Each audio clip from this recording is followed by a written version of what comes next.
As we head into the summer months in this year of 2024, there is so much to discuss regarding the real estate market in the Bay Area. Let's start with what a wacky last few years it's been in the market in general. From a stoppage in the market due to the pandemic, right into a massive surge in home buying when things started to open up again and home sales were outpacing inventory 2 to 1.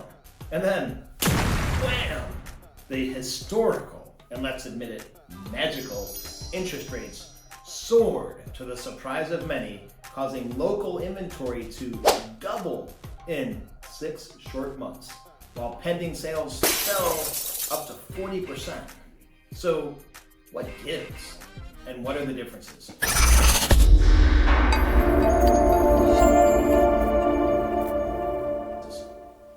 Let's jump into the numbers, the nitty-gritty, if you will.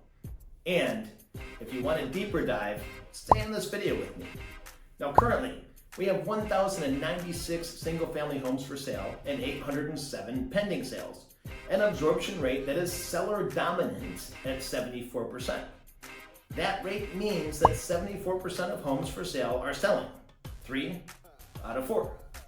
Since the end of March, inventory has increased 47%, while sales have risen at just 9%, causing a much needed slowdown from the 98% absorption rate. Remember those 20 to 30 offers on a home that we were experiencing just a couple months ago? By the way, this increase in inventory is quite common this time of the year. Now comparing these numbers to May of 2023, and our inventory is 22% higher, which is healthy, while the absorption rate was a very competitive 86% with 733 pending at that time. Jumping back 2 years to May of 22, and our inventory was actually 18% higher then, while there was a lower but still seller advantageous absorption rate of 70%. Quick summary, it's still a seller favored market for single family homes. But what about those condos and townhomes? That's an entirely different story right now. Since the end of March, inventory has increased 51% to 623 active townhomes and condos, while sales numbers have remained virtually unchanged at 363, which is causing a quick slowdown of an 88% to a 58% absorption rate over that time. The largest of that fall was an incredibly abrupt slowdown in May. Now this is not common for this time of the year. I'll explain more further in the video if you keep watching. When comparing these numbers to May of 2023, our inventory in condos and townhomes is 83% higher, which is called opportunity. And the absorption rate was extremely competitive at 84% with 287 pending at that time. Now notice that there are still more sales happening right now. There's just more to choose from. Jumping back 2 years to May of 22, and our inventory was only 5% lower, while the absorption rate was 74%, which meant a healthy 435 properties were pending then. If you weren't fully aware, supply and demand is always the largest catalyst of how the housing market performs, which is directly relational to the absorption rate, dividing the current pending amount of sales by the current active amount of homes for sale. Single family homes are still highly sought after. The slowdown in townhomes and condos is probably connected to a few key factors. This is the segment of the market that usually either first-time home buyers or investors tend to be involved with. First-time home buyers are much more affected by the higher interest rates as they tend to have a more limited affordability, especially since they aren't using equity from their current home in the purchase. Additionally, the fear of layoffs lies heavier in this group of home buyers. They haven't jumped into the benefits of home buying yet, so the perceived risks can tend to outweigh the benefits that unfortunately they don't fully understand yet. Now, investors tend to look for value in the market. They jump when they see it, but they're also looking to maximize return on their investments, so they're more often than not able to be more patient and not jump in to compete. So if you're selling a townhouse or condo, currently you will have to have the best price and be in the best condition.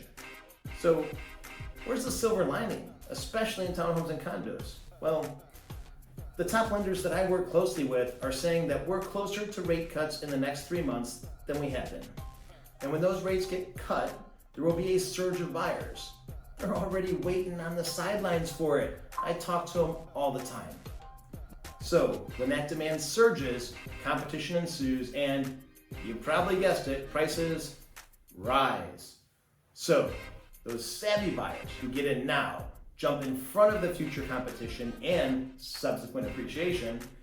They will watch the rise in their equity while additionally being able to refinance to a lower rate and bring their payments down. It's a complete win-win for those with the foresight. Although those fears of layoff exist, there are several people employed by AI companies or those implementing AI in their practices that are surging right now. This is the next wave in Silicon Valley. The overall local economy isn't going down anytime soon. I like to say that since my start in this business in 1998, the years of 2008 to 2010 was when I earned my PhD in real estate. It truly was sink or swim then. And although the last few years have been quirky, there is some important advice I can share to put things in the proper perspective. The market in the Bay Area has always had the perception of volatility. And let me explain why. First of all, our inventory is, frankly, ridiculously low based in number of homes when compared to most areas in the nation. Second, our prices are higher than most areas in the nation. So when we have a swing of 3 to 5%, those numbers seem exaggerated. At an average price of $2 million, a 5% swing equals $100,000. Most areas can't fathom that type of swing. But if you look at it from a wide-angled lens, it's just part of the norm. The good news, this goes both ways. The average house has risen from $663,000 to $2 million in Santa Clara County over just the past 12 years. Hey, have you seen my 2024 year-end predictions? How am I doing so far? Check them out in the comments below. Thank you again for taking the time to watch this video. And if you would like a more in-depth analysis on your home in your particular neighborhood or the neighborhood you're looking at, feel free to reach out. I'm only a click or a swipe away. Talk to you soon. Bye-bye.